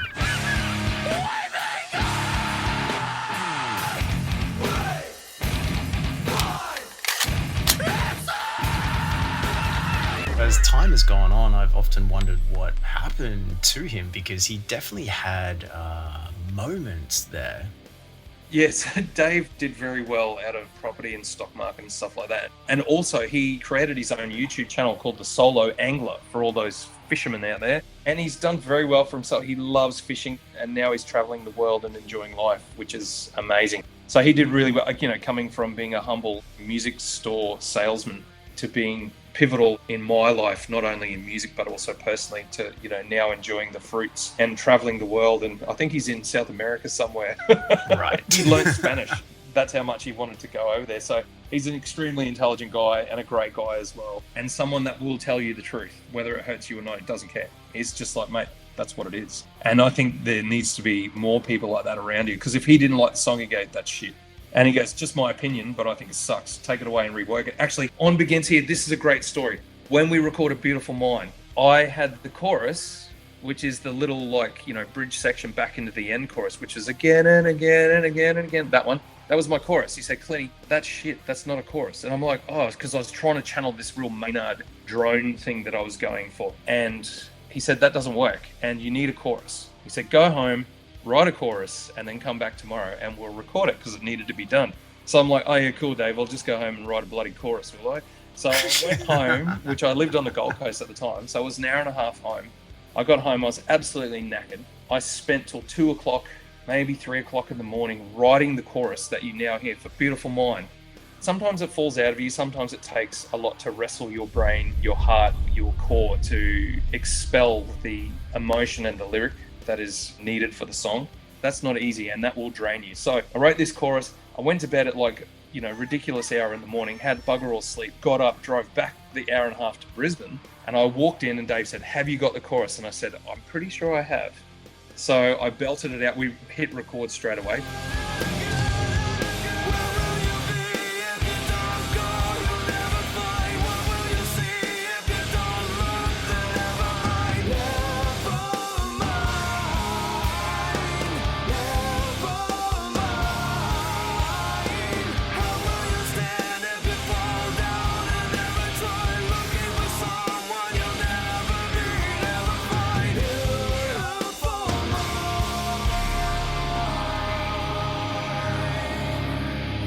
Literally no warm-up, nothing. Walked straight into the vocal booth, sang it 2 or 3 times. He looked at me and goes, that's it, piss off, go home, go to bed. And I literally drove back down to the Gold Coast, and I fell face first on my bed and didn't get up. I think I woke up at like ridiculous o'clock.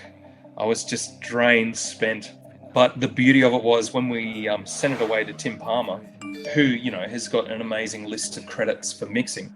When he sent it back, and his notes were loving the singer, didn't have to use any auto-tune, barely had to adjust or edit any of his stuff, really loved the chorus of Beautiful Mind. I was like, holy shit, that's amazing. So if that wasn't for Dave, that would have gone out with just me droning, going again and again. And you imagine 30 seconds of that, it would have done your head in. And there was a lot of adjustments that he made in the production seat. So, you know, there you go again. It's good to have somebody that's really close to you, that cares as much about your music as you do. The man, the myth, the legend. Yeah, so there you go. There's a couple of stories about Begins Here. The rewriting of the Beautiful Mind chorus, the using of demos on Crave, singing through a massive cold on 1 Second of Insanity. Oh, people have actually asked me for the prayer before AD, which is really interesting because I've never written it down. I've never released it. I'm pretty sure we've got the original vocals of that, me doing the reading. It's actually a proper, like, long prayer that I wrote, and I'm not religious in any way. I believe in the energy field that is the universe, if you like. I do not subscribe to the invisible man in the sky that's all-knowing, all-powerful, and if that's your jam, hey, that's good for you, or any other god that's been created by man. But writing the prayer was exactly how I felt about the institutionalization and the monetization of religion as a whole. And I think whenever you do that, you lose the essence of what it was about. And so the prayer, we reversed some of it and layered it over the top of me speaking. And it was this big long thing. But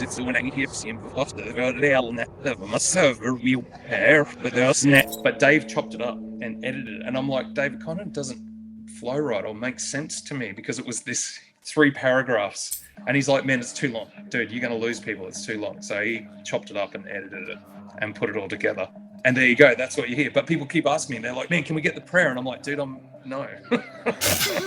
I'm not writing it out. I'm not writing it for people. It wasn't really for consumption, so to speak. It was just little tidbits to pique interest and have you question what you believe. And there's a line in there.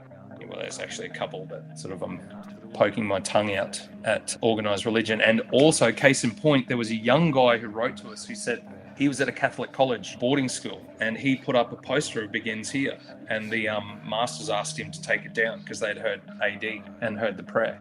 What? Yeah, for real, dude. Okay, so that's when you know you've made it, when you've pissed off the church.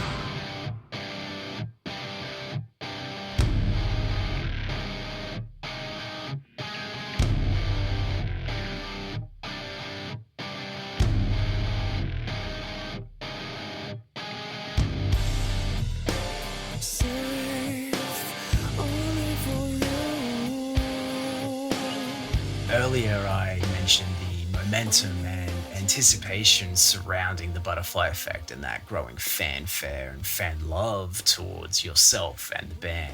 While, as you've kind of alluded to, during this period of time, growing as an artist and of course as a person, the ups and downs of that, all while under the public eye. Something that kind of seemed unavoidable for the band by the time it Begins Here's release, peaking at 23 on the Australian charts and eventually going on to become a gold record.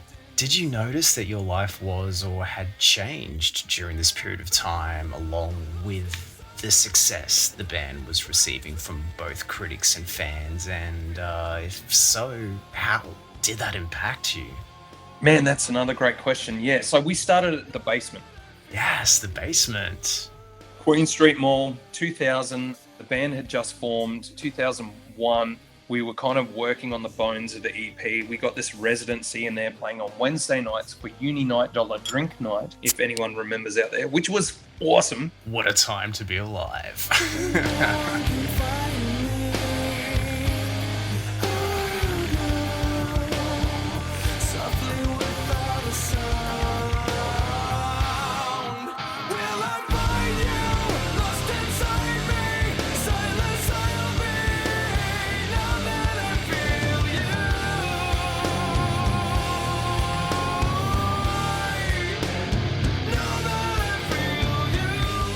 There was 20 or 30 people down there on a Wednesday night, and we would just happen to be the band that was playing. I remember people saying, man, you guys are really good. We just came in for dollar drinks, but you guys were awesome. And we're just going, yeah, sweet. It's like I picked the wrong week to quit drinking.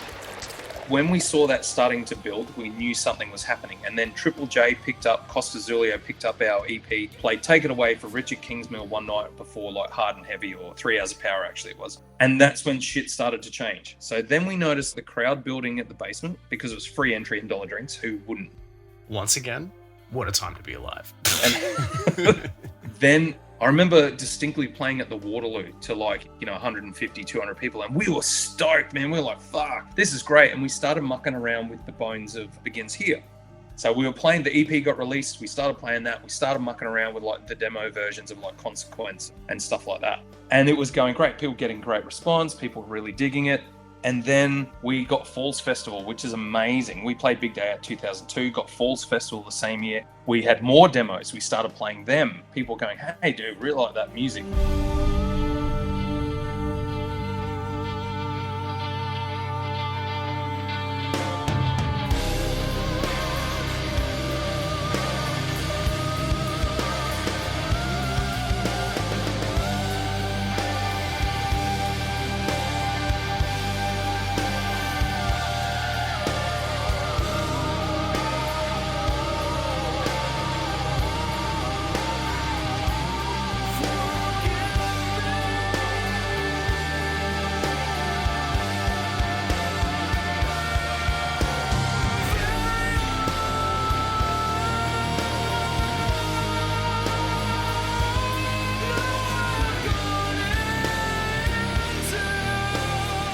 Then we recorded and released Begins Here, and we played to like maybe 300 people at the Waterloo on a Friday night.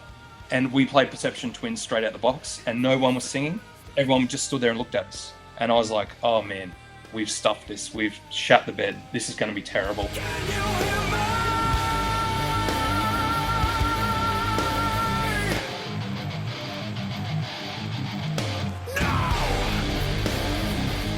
We went on a national tour. It was the same sort of thing. Got to Melbourne, you know, everyone's standing there with their arms folded, looking at you with a scowl. But that actually means they really like you. And then we got home and Dave said, look, man, you guys got to go out and do it again. And we were like, man, we just got home. And he's like, no, you need to do a follow-up tour, a national follow-up tour. He goes, the dates are already done. The agent's already booked it. You're going. And we went, holy shit.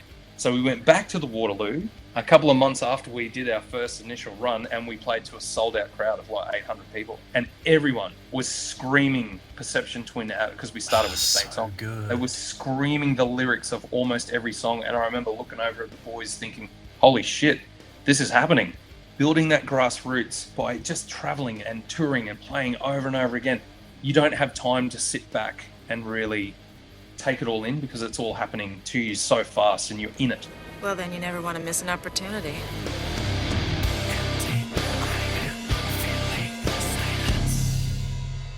But we'd seen like reviews, people were giving us really great reviews. We were only getting $30 a day from the band, each of us. And so we made this rule. If we sold out a venue, then we had to get double. We had to get $60 a day. And that was like Christmas. We were like, oh man, we can afford to eat breakfast, lunch and dinner. Because when we're getting $30 a day, you could only afford 2 meals. Hey, punk, I've been slaving all day making that slop. The food is good. Fucking it is.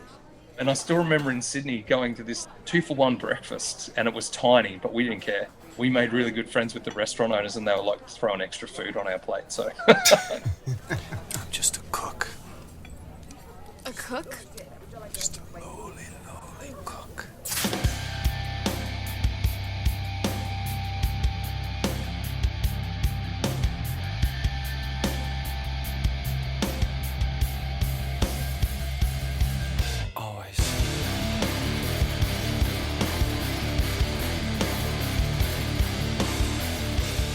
So the fact that critics were getting on board, the crowds were growing, we were relentlessly traveling backwards and forwards across the country. We really didn't have time to sit back, take stock. It wasn't until we came home and literally Dave said, you guys need to start work on your next album. Wow. And we were like, holy shit, we just got home. I can feel you against my skin.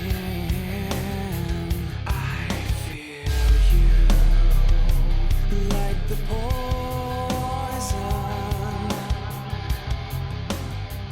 We got what you would refer to as the post-tour blues, and that really hit home. Everyone was just really depressed. And I can only imagine what it's like for massive bands to play to stadiums, and you come home and we were just disheveled, just really drained. That's when you kind of look for those little tidbits of high again. That's when you probably look at more reviews and read more street press. And I think MySpace was the only thing going at the time. And then that's when you kind of jump in there and start looking. But interestingly enough, I made a rule with myself. I don't read bad reviews and I don't read good reviews. I don't read reviews full stop because it can distort your feeling of how you felt in those moments, and I don't want to tarnish how I felt, because when I was out there on the road I had some amazing gigs and we all walked off stage going, that was epic, and it was talked down a bit by people that were reviewing it. But when I realized, when I started going to shows, some guy can bump you, some 6'10" guy standing in front of you, some chick stands on your foot and spills a drink on you, those things can change how you feel about the night. I mean, it shouldn't, but it does. This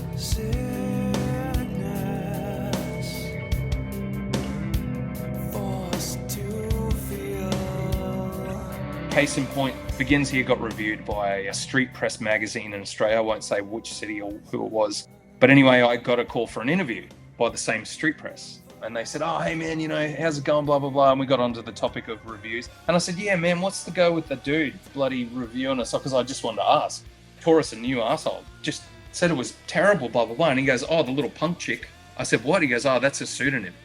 And I'm like, so you got this punk chick who doesn't like our style of music to review it. They're like, well, we didn't have anyone else. I'm like, okay, cool. That's great.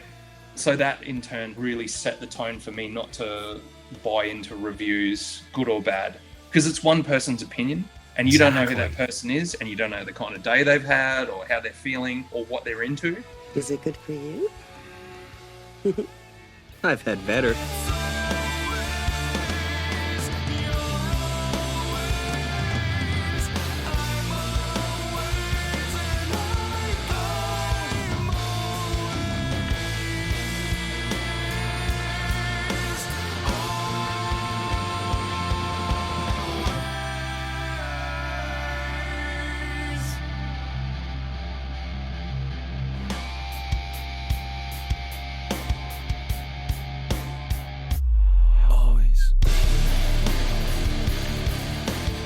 But if I was going to say to any young musician out there, get someone to listen to your music that doesn't like your style.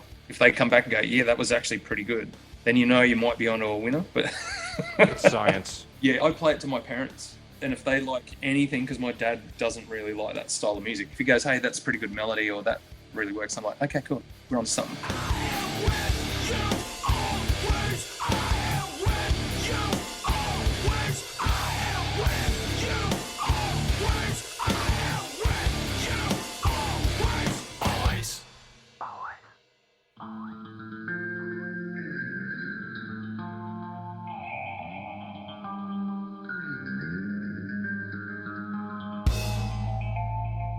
Yeah, I feel that, man. I always love it whenever I make a documentary for a band or even an episode from this podcast, and someone who either isn't really into the artist or their music or isn't even aware of them at all watches the doco or listens to the podcast, and they may be like, man, the music still isn't for me, but I really loved the story.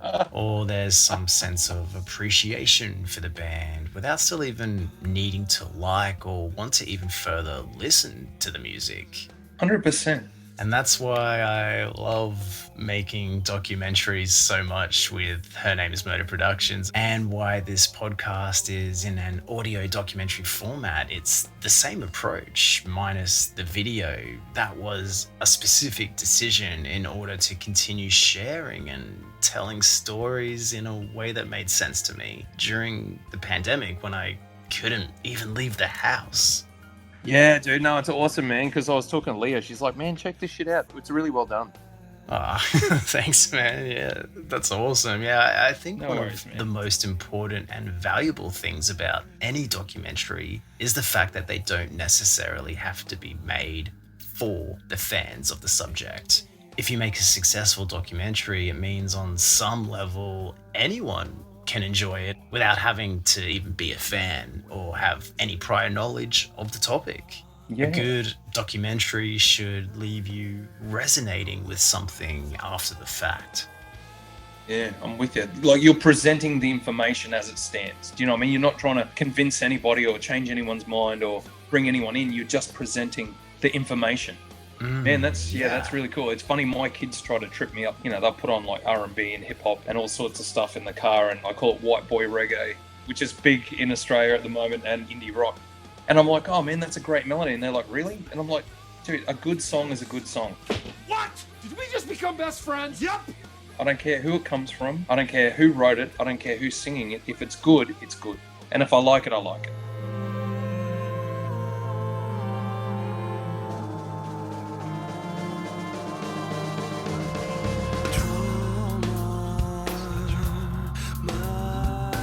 But even when I don't like one of their bloody fruity songs that they play, I'll still sit there and go, man, the production's great. Or I really love the bass line or the riff. Because there is always something in a song that you could draw out if you wanted to. Oh, the mixing's really good. Or I really enjoy that guy's passion or what he's singing about. Or that lyric was really catchy. But also the fact that I find it's interesting. People these days need to be spoon-fed almost everything. There's very few people, or it's getting fewer, that actively go out there and try to find new music. Like, I punch into YouTube all the time. Latest releases from all over the world. So like, I'm still discovering new music, and I think that's the beauty of music, is if you keep discovering and keep forging and keep trying to expand your mind, you're going to find your next favorite band somewhere. at some point, and a music genre that you never would have looked for will pop out, and it will take you down a rabbit hole that's amazing. And it's all those emotions flood back again. It's the first time you listen to something. It's the lyric that really hits you. It's the emotion that you find. So yeah, keep searching. That's what I would say. Keep exploring. Don't ever stop.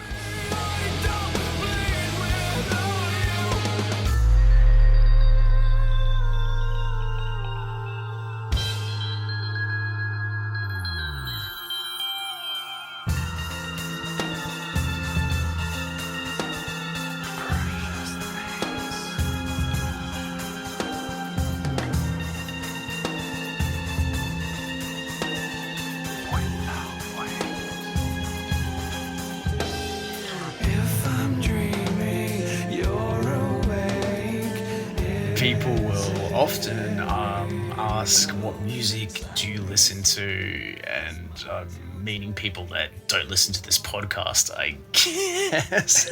But I always reply word for word what you just said. A good song is a good song. It's as simple as that. And so for me at least, that potentially means I can love anything. And so now, speaking of favorites, and this will prove to be either an easy question or the hardest so far, but when it comes to personal favorites, do you have them? Begins here, let's go. Hot dog, indeed I do. I think the album as a whole is amazing. I think we slightly made a misstep with the sequencing, which I think always should have gone before Beautiful Mind, and then into the interlude and into Feeling Silence.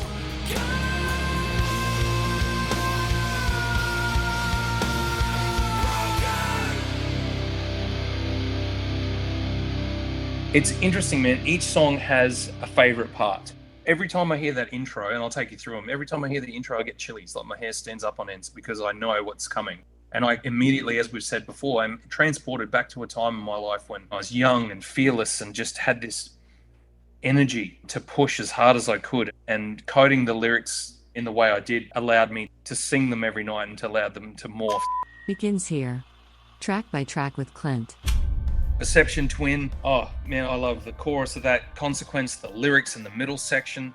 I think 1 Second Insanity is one of my favorite songs. And it's so interesting. I actually talked to a guy that was singing for another band, and I told him what I was going to do with the lyrics and how I was going to deliver them. And I was worried that it was too kind of rappy, if you like, quote unquote. And he said, no, man, it's more like a spat vocal. And I went, that's it. I'm going to coin that phrase. I spit at the vocal. So that's what I love about that. It's the rhythm and the delivery. It's a spat vocal. And that's into Crave. Crave's just got this weight. It's like that. It's this movement of energy. You can't deny it. It's irrepressible. It just pushes. But the song's content, it's really profound for me lyrically. I was screaming for that connection to a person that has never been there. Also to the self. It's a very multifaceted song. And then in A Beautiful Mind, which is one of my favorites, it's this depth and this darkness and it's this watery movement, that guitar, you know what I mean? It's got almost this like a watery effect on it. It's beautiful the way it moves. And I think the lyrics in Beautiful Mind, especially, where will you be if you don't go, you'll never find, you know what I mean? And how will you stand if you don't try, you know what I mean? That's kind of what I was saying in that song. Into the interlude and into Feeling Silence, love that middle section, huge vocal, kind of like operatic. And Filling Silence actually was about what we do in this journey of life. Are we just filling silence in between the words we say? Is it just in between silence? So that was profound as well. Always, just that end part, I'm with you always. And it's something that I say to my kids, often say to my best friends, I always say that, I'm with you always. And that's kind of like my calling card for life, actually, to anyone, to everyone. It's just like I'm alive in the music, and that's the place. And into Without Wings is obviously clipping the wings off something that should be able to fly. And then into like Overwhelmed, that's a very personal song about not a troubled childhood, I should say, but a very emotional. No, it was traumatic. Yeah, it was. No, I'll be honest. It was a very traumatic childhood with relationships disintegrating down around me, no frame of reference as a child. And I'm sure a lot of people can relate to that.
and then into AD, which is my take on organised religion, I guess, and how it affected me and just trying to understand it, among other things. But I think that was the most upfront thing. That wasn't very articulate of me, was it? It's just the upfront thing.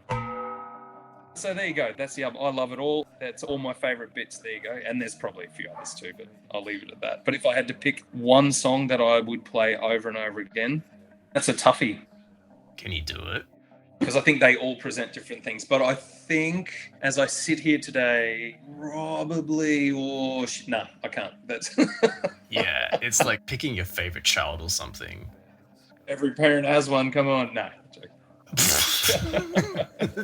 That's what I've often thought. Surely parents know the answer. They do. And you know what? Every sibling says, oh, the golden child. Every sibling know which one was the favourite. And so it's interesting because the oldest one will say the baby got it. The middle child says the oldest one. Everyone has a different point of view. So yeah, that's it. It would be hard to pick a personal favourite, but from the Always single, a Begins Here B-side called Circus is definitely up there. Yeah, man. You can revisit the episode at timecode 42 minutes to hear Circus. And I don't want to use the word underrated, but in this context I will, and maybe you can correct me. But I always thought Overwhelmed was a song that just wasn't really talked about as much as other songs. So in regards to that, to me, it feels like an underrated song. So among many others, I really love that song.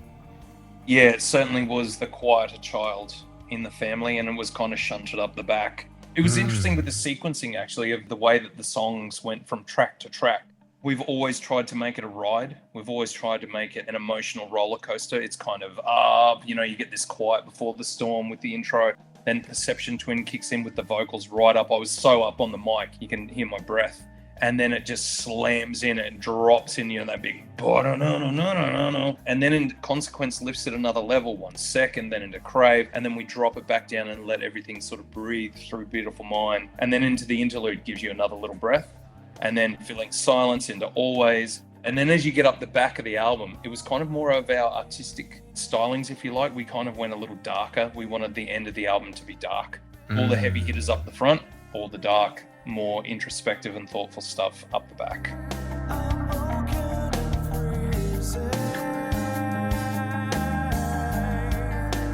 Love it. And such a solid front to back debut.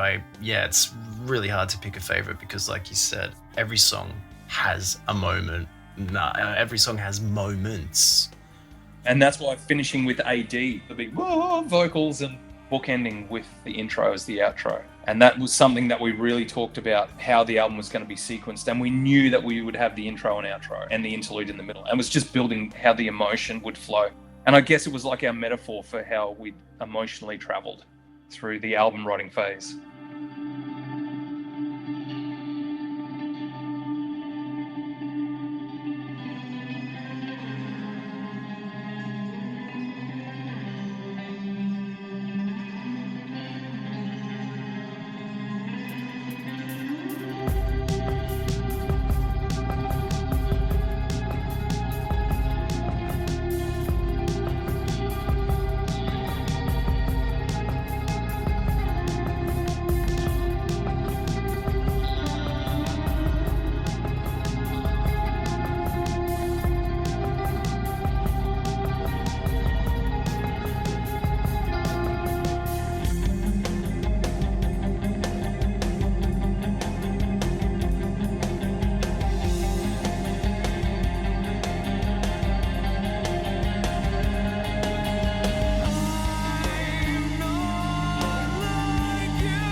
You trust me?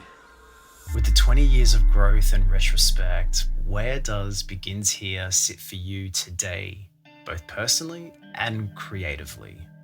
Oh, man, that's a great, man, bloody good question, dude. Oh, yeah. Oh, I appreciate that. Thank you, man. Yeah, man. Where does it sit on a personal level? Holy mackerel. It's still, to date, one of my defining moments in time, lyrically, vocally, emotionally, mentally, physically. All of the above. Yeah, man, it's so important. I guess it's kind of like the quintessential growth of a human being, that you're witnessing its evolutionary phase. You're witnessing a shift in consciousness. You're witnessing a growth of a child into an adult, I guess. It's the metamorphosis, man. It really is. That's why we kind of called imago, because imago, by definition, is the maturity of an insect. It harks back to the butterfly. Cool. Imago was maturing, but Begins Here was the catalyst for that growth, for that evolution, and the darkness, and getting the gold album, touring backwards and forwards across the country, traveling across the world, growing. Yeah, it's evolution, man. It's amazing. And it's so cathartic for me. And it's, every time I play it, I still get something out of it. It still takes me somewhere. It's a time machine. It's a time capsule. It's a point in time. Well, I don't know if I could say it any more than that. I could ramble for a while, but yeah, it's an evolutionary metamorphosis of self. And there we go. There you go. There you have it. Not to get too deep. Yeah, I think we passed that line from the very beginning of the interview, to be honest. Yeah, man. I love it. Well, we had to go deep today. We had to really explore the depths. And I think, honestly, I don't know if I've spoken about Begins Here in such terms before. And perhaps it is the right time. Yeah. It's interesting because I've only ever told a handful of people the meanings behind the songs and who they were about and what they really mean. And that's been quite scary to go to those depths, because that's another layer down when you actually admit to someone what they're about. It's definitely not for public consumption. But I don't think I've sat and really thought about the album in these terms for a while. So thanks, man. Thanks, buddy. I really appreciate it. It's been great chatting. Yeah, so good. And can I just say to everyone out there, thank you so much for your time. Thank you for letting me into your worlds via proxy. Thank you for letting me invade your space and share moments of your life with you. It has not gone unnoticed. We are so privileged and we feel humbled and blessed to be a part of it. So David, I wanted to thank you as well, mate. Thank you for your time. It's been a hell of a ride, and now I'm going to have a nice chamomile tea and a lie down, I think. This is like the end of a concert, and now you need a moment to recover from all of this. Oh man, can I tell you just quickly for all the fans out there, and this is something that's changed amazingly. At the end of gigs, we used to come off stage, we were knackered, but then party would ensue, younger and full of beans, so we would recover quite quickly, and there's some debauchery that happened. Hey, you're a real Blue Flame special, aren't you, son? Young, dumb, and full of cum. Nowadays, can I tell you what happens? We leave the stage, we walk off, everyone pats each other on the back or, commiserates for whatever considered mistakes were happening. And then we literally have a herbal tea or, one or two beers and chat. And then it's usually back to the hotel to bed, shower in bed. How times have changed. Raiden? It's a new look. Speaking of time, it's been an absolute privilege to spend this time with you. Looking back on Begins Here, honestly, thank you so much, Clint. No worries, man. Thank you very much. It's been awesome, dude. I didn't want to take off early, man. I wanted to see this one through. I appreciate that, man. Thank you. Yeah, I know life is busy. No, man, I really appreciate your time. And thank you so much for staying up uber late in Glasgow. Yeah, totally worth it. I'm buzzing now, so my problem will be trying to get to sleep. Yeah, dude, I can't wait to see this all edited up with your amazing skill. It's going to be the tits. Damn straight. Yeah, man. I fully trust in your ability, man. So you just throw in whatever you like, because it's all good shit and it's all approved by moi. That's so good, dude. I've loved this. Yeah, dude, no worries. Man, good luck getting to sleep. Have an awesome day. Next time you're at a pub, don't know whether you're out and about, but please have a pint of something for me. Because I'm doing October and I'm fucking tonguing for a beer. Okay, yep. I'll do that in your honor. Yeah, thanks, buddy. Yeah. Cool. Take a photo and send it through to us.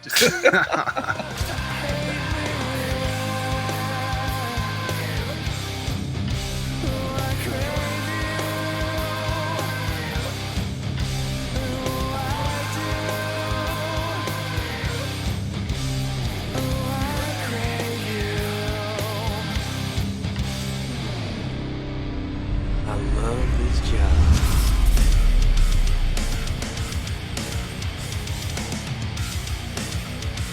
And there we have it, episode 30 of the Life Is Peachy podcast, my chat with the one and only Clint Boge, looking back on 20 years of the Butteffly Effect's major label debut begins here. Next up, the who, the what, the where, the why, all the thes is always revealed first up over on Patreon, where the lit patrons find out early guest and album reveals exclusively. And on top of that, additional episode content is always waiting for you under the Michael Bolton tier at patreon.com/lifeispeachypodcast. Any love over at Patreon really does help. Yes, I'm a broken record, but to make the necessary time that is required to write, record, and edit these episodes on top of my full-time job with Her Name Is Murder, it really just makes such a difference. More support means more time and, most importantly, more episodes for you, the lips. And if you haven't already, follow the link in the episode's description and subscribe to my second podcast channel, The Mixtape Sessions, a more stripped-back Q&A driven podcast already featuring interviews with members from Sunk Lodo, Crazy Town, Vision of Disorder, Head Planet Earth, and Spine Shank. And you've probably heard me mention Her Name Is Murder a few times. If you're interested in what I do with Her Name Is Murder Productions, music videos and music documentaries, head over to the Life Is Peachy Instagram, where you will find photo and video content from my recent end-of-year Australian tour with Sepultura. And there's also a link in the description of this episode to my Vimeo and YouTube channel. I want to once again wish everyone an amazing 2024. I wish nothing but the best for each and every one of you, and I so look forward to spending the year with you, connecting over music and nostalgic moments. Until we hang out again, as always, see you at the party, Richter! Bye-bye!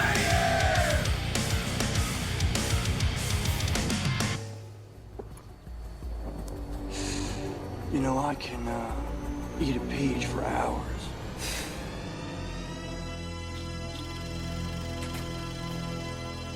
This episode was written, edited, and produced by myself. Recorded from the comfort of my own home. DIY style. With each guest calling in from wherever they happen to be around the world at that particular time. The Life Is Peachy theme song is an original tune for this podcast, written by Tim Richardson. The Life Is Peachy podcast is not monetized. All music rights and credits go to its rightful owners. Further details can be found in the description of the specific episode. All artwork is original and illustrated for the Life Is Peachy podcast by Chris Lisa Leifting.